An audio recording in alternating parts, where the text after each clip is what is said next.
हाँ कुह बालीगुड़ा कथा होनथिल कि सकाळे भवानी पटना रू से क्रिया जोगर कुंडलिनी क्रिया जोगर दीक्षा नहीं जे एटा तो गुरु कृपा नहले किसी सफल होनी मु देखिली ना ना गुरु कृपा ही केवल गुरु कृपा नहले टेक्निक टा भी मिलियो नहीं कि सफल हो परिबो नहीं ना खाली प्रोसेस टा बतैले हमहु किंतु मु देखिली गुरु कृपा नाही किछि जे बसेले तांकर ताकत थिबा दरकार हाँ तांकर यदि शक्ति थी पात शक्तिपात न करि परिबे से किंति कोन काम हबो हाँ बरा तो सेठी मो टिके सैटिस्फाई नथिली हाँ ए प्रोग्राम हले मते इनवाइट को से भवानी पटना नगर आश्रम अछि तो हाँ हाँ ए वार्षिक उत्सव होई थाउजी डाकुजन मते मैं मधुर से पूरा डेथ हे गेलाली म जाई पालिनी तथापि दीक्षा नहीं तो मु मोर हेले मु गुरुजी मु आपण पाखु दीक्षा नै मु चाहूँ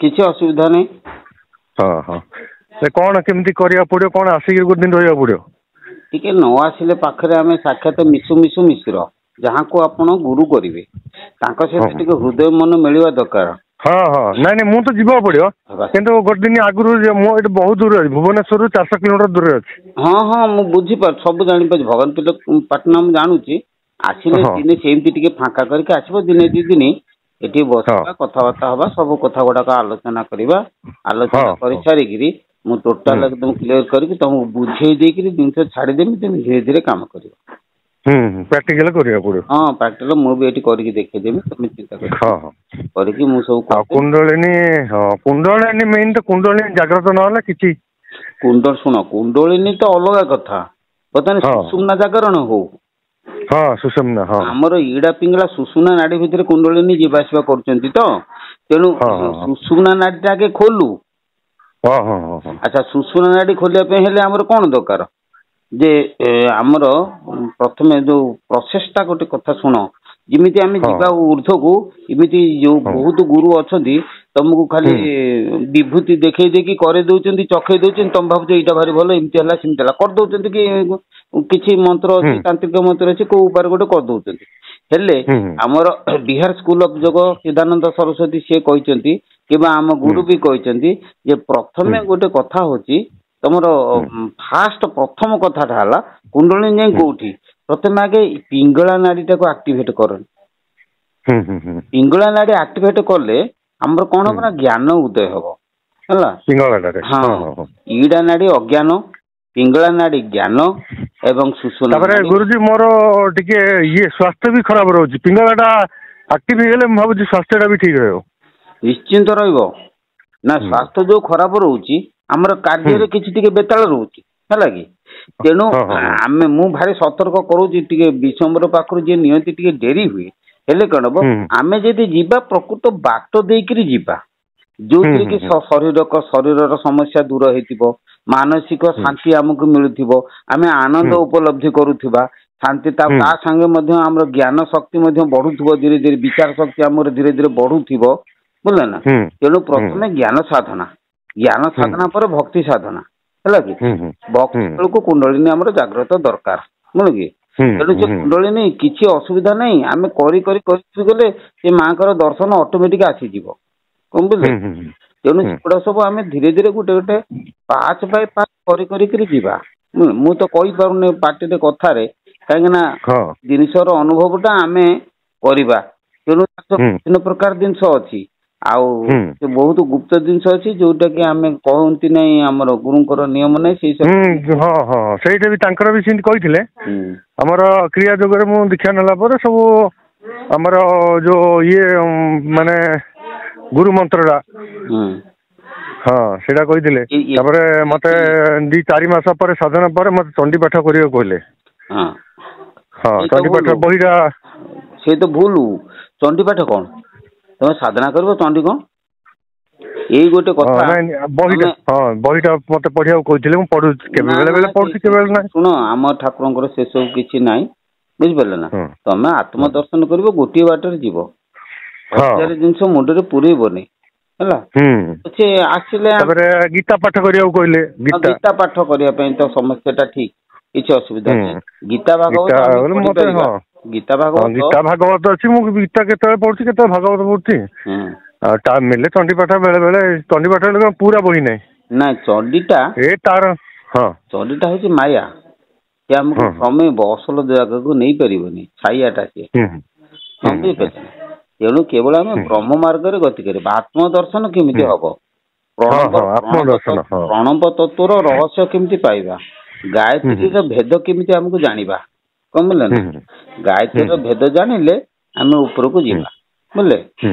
ଗୋଟେ କଥା ହଉଛି ମୁଁ ଟିକେ କହୁଛି ଗୋଟେ କଥା ଶୁଣନ୍ତୁ ଯେ ଆମର ଗୋଟେ ମଠ ଆଶ୍ରମ ଥିଲା ଯୋଉ ବୁଲି ବୁଲିକି ଗୋଟେ ଆଶ୍ରମରେ ଯାଇ ପହଞ୍ଚିଲେ।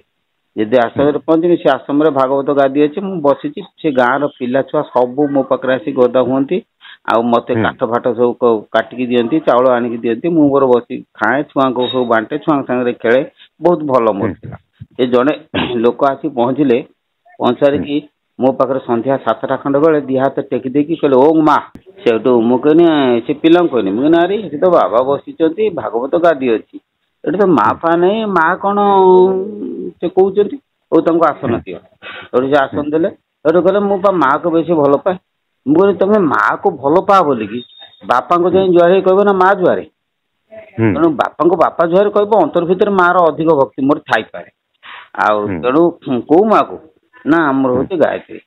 ମୁଁ କହିଲି ବାଃ ବଢିଆ କଥା, ଗାୟତ୍ରୀସ୍ତୁ ପରଂ ନାସ୍ତି ଶୋଧନଂ ପାପ କର୍ମଣାଂ ମହାବାହୁତି ସଂଯୁକ୍ତଂ ପ୍ରଣବେନ ଚ ସଂଯୁକ୍ତ। ବଢିଆ କଥା, ଗାୟତ୍ରୀ ତମର ଗୁରୁ ମନ୍ତ୍ର, ମୁଁ ତାକୁ ପଚାରିବି ନାହିଁ କାହିଁକିନା ମାନ୍ତ୍ର ଯନ୍ତ୍ର ତତ୍ଵ ସୂତ୍ର ହେଲା କି, ତତ୍ଵ ମାର୍ଗ ମୁଁ ବୁଝିପାରିବିନି, ସୂତ୍ର ମାର୍ଗ ପଚାରୁନି, ମତେ ଟିକେ ଯନ୍ତ୍ର ମାର୍ଗରେ ଗାୟତ୍ରୀ ବୁଝେଇ।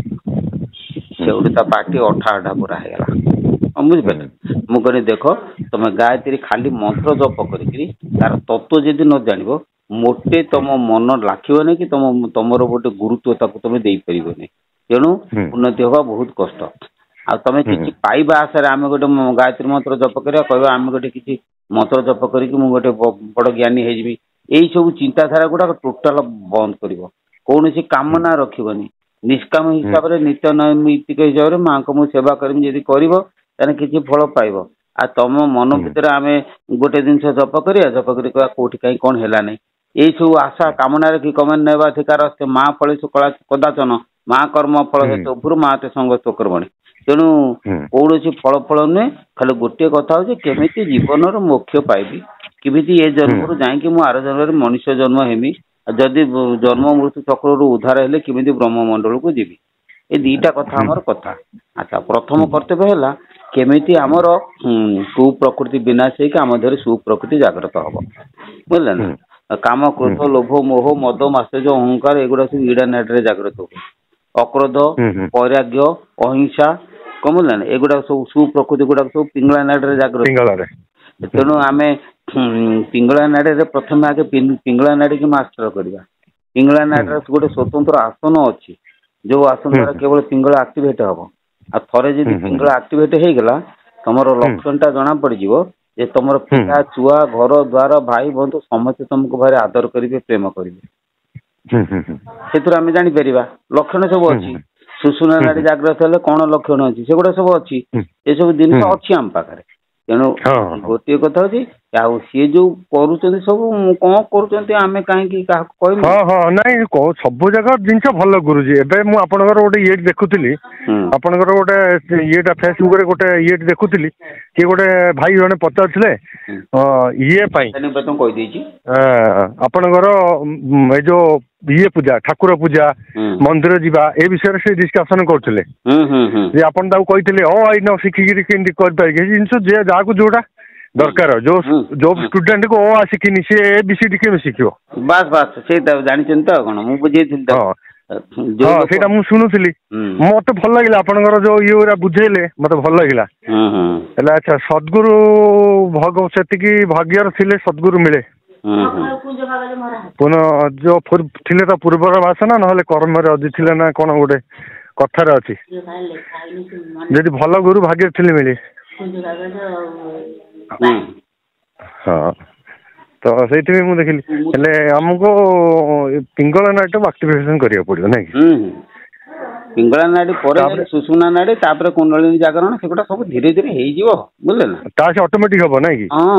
ଆମେ କର୍ମ କରୁ କରୁ ସେ ସବୁ କେତେବେଳେ କ'ଣ ହେଇଯିବ ଆମେ ଜାଣିପାରିନଥିବା। ହଁ ହଁ ଆଚ୍ଛା ସେଇଟା ଆକ୍ଟିଭେସନ ହେଲେ କିଛି ଅସୁବିଧା ନାହିଁ ତ? ଅସୁବିଧା ବିଶମ୍ବର ବାବା ପାଖରେ କଶ୍ମୀର କାଳେ ହବ ନାହିଁ।